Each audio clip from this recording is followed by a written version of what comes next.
So our next speaker is Dr. Arun Jain. He is a leading cornea, cataract and refractive services surgeon of PGI Chandigarh. Very able surgeon and a teacher par excellence. And he would be showing us a challenging case and his pearls of wisdom. Please share your presentation. Okay. Mr. Sunil, could you guide him? Mr. Sunil? Can we share it from our side? Yeah, you can share it from your side. You can start. There's only one video. You have? Mr. Sunil, could you share his video? I'm sharing.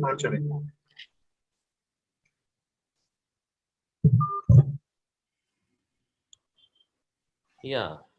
So at the very outset, I'd like to thank Dr. Chitra and the Academic Research Committee for giving me this opportunity to share my video.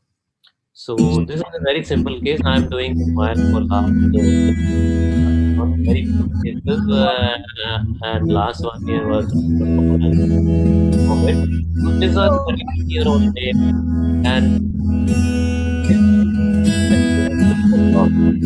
Sunil, can you reduce the volume from your side? We can't hear, sir. Can you hear now? Yeah. Yes. So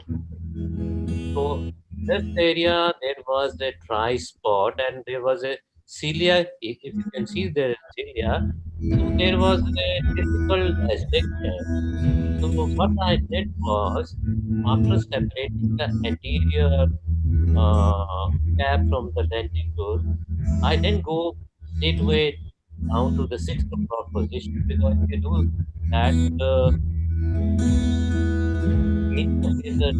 dissection has not happened, it will be difficult to dissect.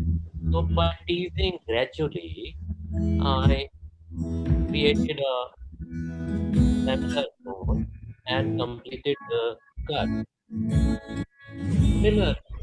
After that, dissecting the cap from the lenticule was easy, because in the rest of the area there was separation of the lenticule from the cap. Similarly, while going deeper to the lenticule, there So was your voice is not clear. We are not able to hear. Sunil, can you please stop the volume from your end? Yes. We are not able to hear.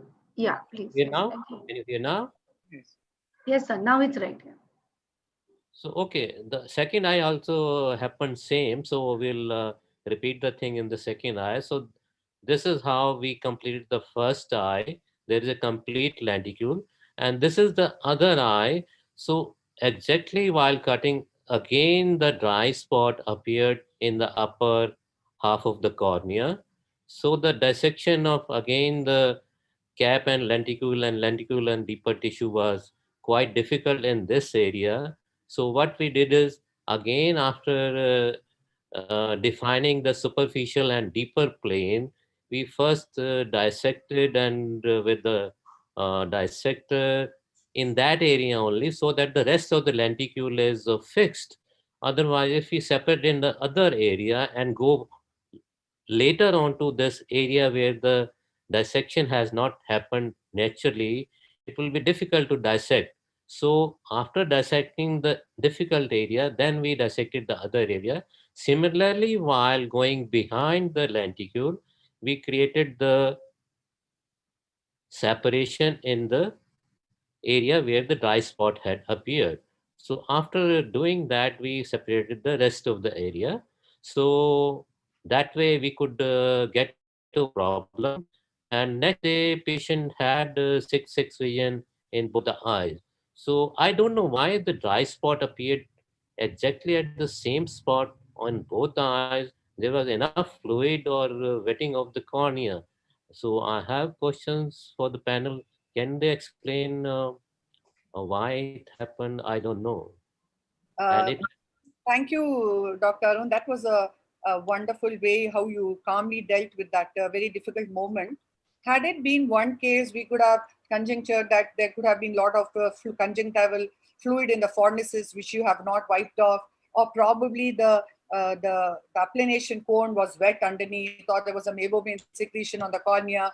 You could even think that the corneal surface dry. But the fact you had it in 2 consecutive cases, I think makes me wonder that we should have requires that a technical person should have to come in to ensure that why is it that the OBL is not uniform. There has to be some energy settings have to be looked into.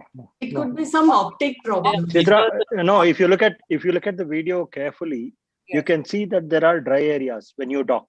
You can see it even before the laser is fired. If you look at it carefully, you can see that it is not uniform. There are dry areas. So there is some amount of dryness. If that happens, then you'll have to release suction, wet the cornea properly and re-applanate before going ahead. If you see these areas, dry areas, even after applanation, definitely you're going to get black spots. There are dry areas and the area is not the same. In the first case, it was in the periphery. So what happens when it's in the periphery? The side cut does not get completed. You may be able to enter and dissect, but you will have difficulty dissecting the side cut, and sometimes you can have tags there. Though the central area is clear, the patient can see, but when the pupil dilates at night, there will be some aberrations and visual disturbance, and you can see it on topography. In the second case, I would definitely not go ahead with doing a dissection because it is in the visual axis. See, you can get away with it by doing a manual dissection. The laser has not fired there, so you don't have a dissection plane. You will have to kind of manually dissect it with force, and when you do that, you're tearing tissue. And the patient may have 6/6 vision, but definitely if you dilate the pupil and do retroillumination examination or retroillumination photographs, you will see that the interface is very rough. And if you do a HD analyzer, you can see that the OSI will be quite bad. So in such cases where you have black spots in the center, it is prudent to postpone and then do a surface ablation or a thin flap LASIK later on. I mean, that would be my advice. And that is when the patient would get the best quality of vision. Yeah, you were able to manage it and then got away with it, but I would not advise to do a dissection if there is a black spot involving the visual axis, a large black spot. These are the two eyes of the same patient. It happened in same patient, both eyes. Yes, the patient probably has dryness. See, the patient probably has dry eye, and then the cornea was not uniformly wet. And you can see that as soon as you applanate, you can see that areas. You can even kind of mark it out. And I was expecting that is the area you will have the black spot, and exactly it was there. On reviewing the videos, I could appreciate that what you're saying, because at that moment I could appreciate. The cornea being moist is very critical. That's why I would initially moisten the cornea, dry the corneal conjunctival furnace, and as I'm docking, as it comes closer, I moisten it again and again wipe it. It takes a second longer, but then you have a consistently good OBL if you do it that way. But of course, I thought it could rarely be an optical, something wrong with the optics because it happened again. I thought you would have got cautious about the second case. So anyway. Oh, as Ganesh mentioned, if you notice the dry spot before docking itself, maybe moistening the cornea and redocking is a good idea. But sometimes, you go ahead and start firing and then you notice that extensive black spots. Occasional black spots, yes, you can go ahead and complete the case.